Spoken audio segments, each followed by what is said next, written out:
here's another one for the courts. I hope they throw the book at Lou. A crooked insurance man is the lowest order of operator in this racket of mine.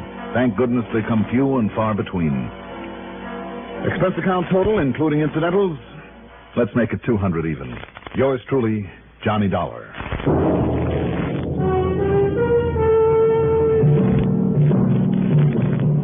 Now, here is our star to tell you about next week's story. Next week, a story based on the impossible that is scientific fact. Join us, won't you? Yours truly, Johnny Dollar. Do you like a car with plenty of pep? A car with reserve power for safe passing?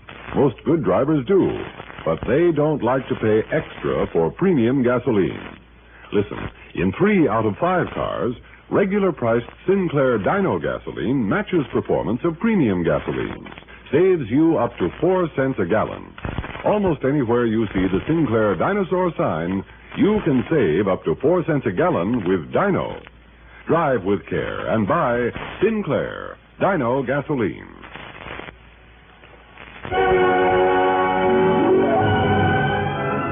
Yours truly, Johnny Dollar, is written by Jack Johnstone, produced and directed by Fred Hendrickson. Music supervision by Ethel Huber. Johnny Dollar is played by Mandel Kramer. Also featured in our cast were Herb Duncan, Bill Adams, Madeline Sherwood, Vicki Bola, and Jackson Beck.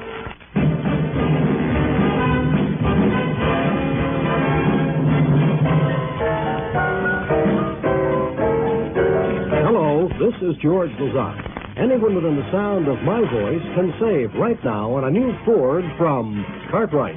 Thanks, George. Cartwright Sales and Service, 108th Street and 5th Avenue in Troy, has pledged the sale of 300 additional new Fords over and above their big standard quota already in stock. It means you may buy a new Ford Falcon paying as little as $42.50 a month. Live it up with the lively ones from Cartwright. Cartwright Sales and Service, 108th Street and 5th Avenue in Troy. Here's the weather forecast for the Capital District. Warm and humid tonight and Monday with scattered showers and thunder showers and some chance of a severe thunderstorm or a tornado with large hail and damaging winds this evening until about 9 p.m. Low temperatures tonight in the 60s, the highest Monday in the 80s. At 6 o'clock, the temperature at the Albany Airport was 75, having dropped considerably since then with a slender shower in the area. Humidity 85%. At row 59 on your Tri-Cities dial, this is WROW Music, serving the Capital District of Albany, Troy, and Schenectady. Stay tuned for Suspense, next on WROW Music. The time is 6:35.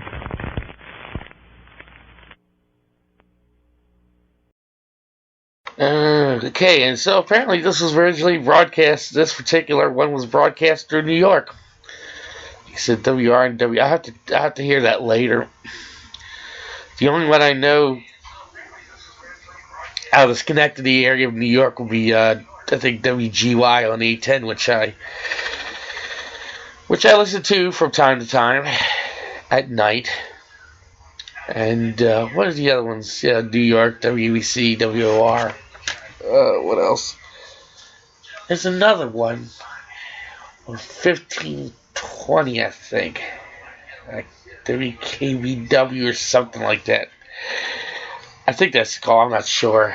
But anyway, enough on New York stations. But apparently this was when they recorded this, they recorded it through a New York station, and that sounded like one hell of a weather forecast, and hail and tornadoes, and rain, and wind, and all that crap. So sounded like one hell of a night weather-wise there on the 24th.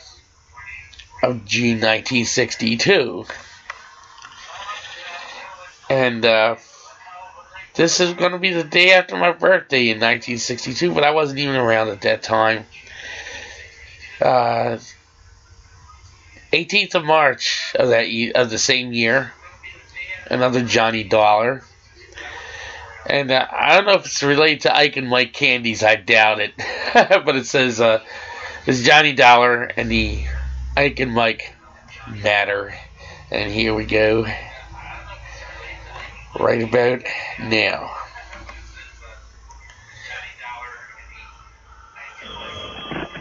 Johnny Dollar. Like to hop aboard the next plane headed for the mighty sovereign state of Texas? Why not? And who dat? Jack Price here in Corpus Christi. Oh, hiya, Jackson. How about it? Well, you know I like that town of yours, Jack. I always have. But unless your company plans to pay the freight, forget it. I can't afford it. Now, you don't think for 1 minute I'd be inviting a character like you down here on just a social call? Why not? I'm a very sociable fella. Oh, sure. Especially when you're on expense account. Naturally. Or when your investigation saves us a lot of money and you can pick up a nice commission for it. Sure. But this time, pal, there's no way you can save us anything. As a matter of fact, if what I suspect is true, you'll only cost us money. Now, that doesn't make much sense. Doesn't it? Well, does it? Why don't you come down here and see? On expense account. Yeah, on expense account. But no extras. Bare minimum expense account. Right. No chance of a commission.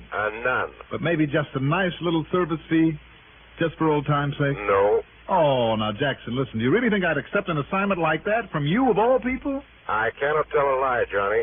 I think you would. You want to know something, pal? Yeah. You're right.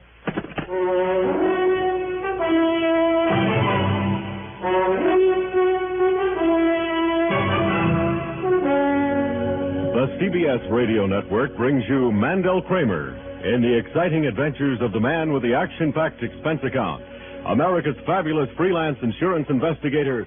Yours truly, Johnny Dollar.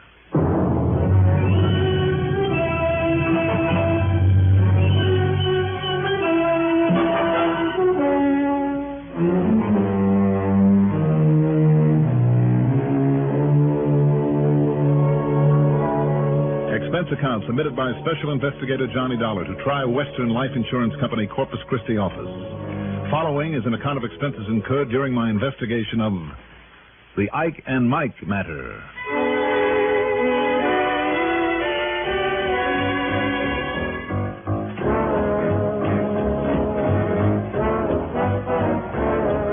Expense account item 1, $5.65 for a taxi out to Bradley Field.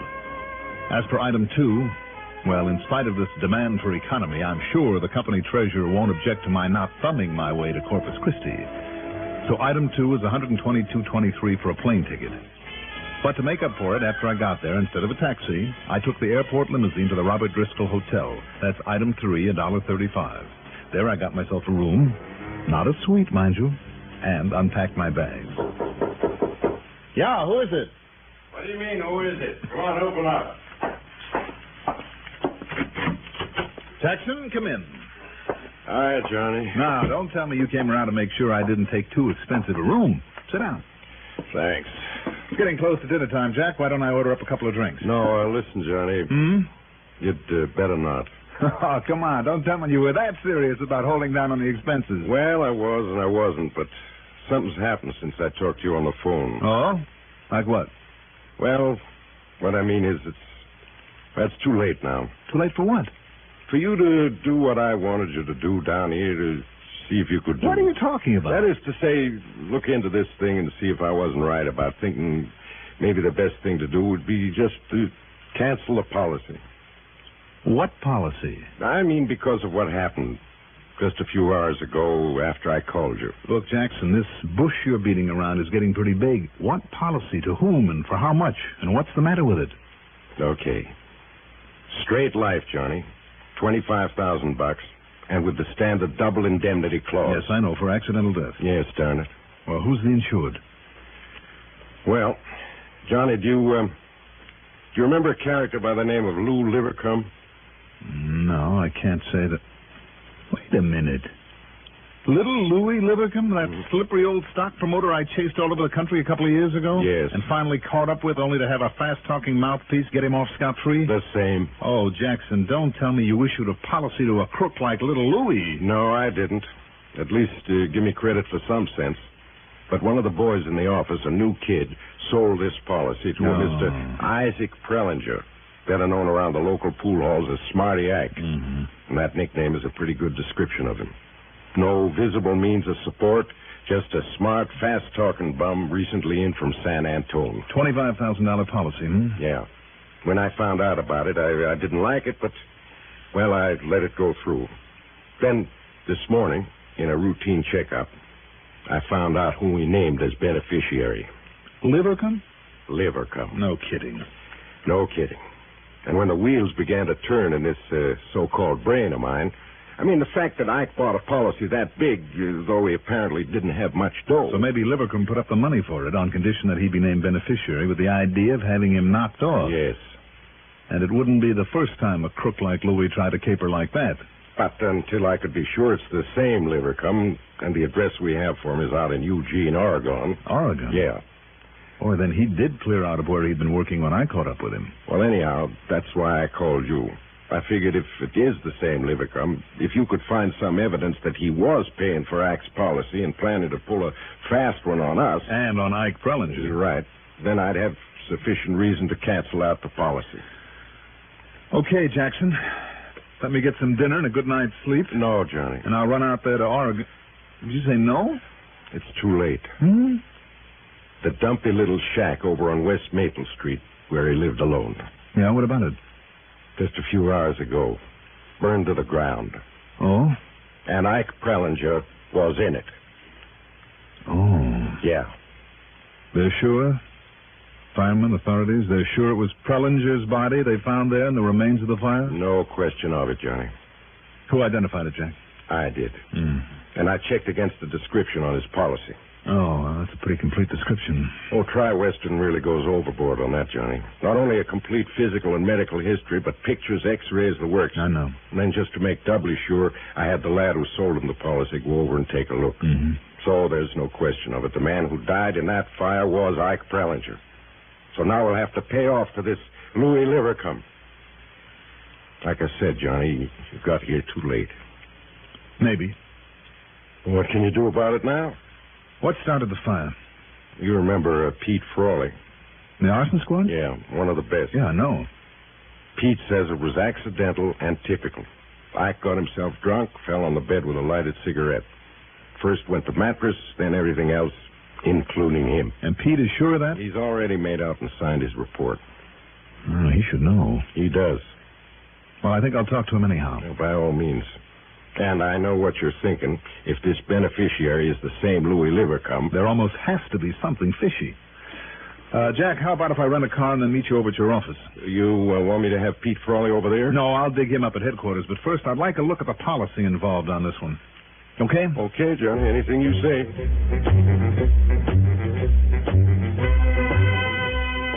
Item 4, $1.85 for a quick bite in the Robert Driscoll coffee shop. Item 5, $50 deposit on a rental car. Then over at Jack's office, despite the late hour, I took a long, careful look at the policy on Ike Prellinger, especially at the description of him. Jack was right. Tri-Western does do a thorough job. Pete Frawley, the arson squad, had gone home for the night, but didn't hesitate a minute to get out of his robe and slippers, put on his shoes, and meet me at headquarters. We paid a visit to the morgue. Well, there you are, Dollar. Pretty badly burned, no features left, but there's no doubt it's Ike Prellinger. Same height, weight, teeth, build, general characteristics, everything. Mm-hmm. Including fingerprints? From this? Oh, no, impossible. Oh? But, Dollar, I checked him out against the description on the insurance policy, and so did Doc Wyman, the coroner. It's about as positive an ID as we could want. And that young fellow who sold him the policy was sure of it, too. Even he identified the finger ring and the watch. Mm-hmm. Even old Jerry Deeks was certain. Who's Jerry Deeks? He runs a pool parlor where Ike used to hang around. Well, you want me to fold down this sheet for a better look at him? No, don't bother. What about an autopsy, Pete? Now, you don't think I'd have made out my report before Doc Wyman did his autopsy. No, Dollar, this is Ike, all right, and there is no doubt about it. Jack Price tells me you said the fire was accidental. If you mean any signs of arson, the answer is no. There were none whatsoever. Only all the usual, typical signs of what actually happened. What do you mean, Pete? Well, a flock of empty whiskey bottles around. One of them that dropped out of his hand when he lay down on his bed, same as I've seen it 100 times. Mm-hmm. Oh, and I was even able to isolate the ashes from the cigarette he'd had in his hand that set off the mattress at the point the fire actually originated. Now, wait a minute, Pete. Yeah, what? I have reason to suspect that somebody might have wanted to kill him.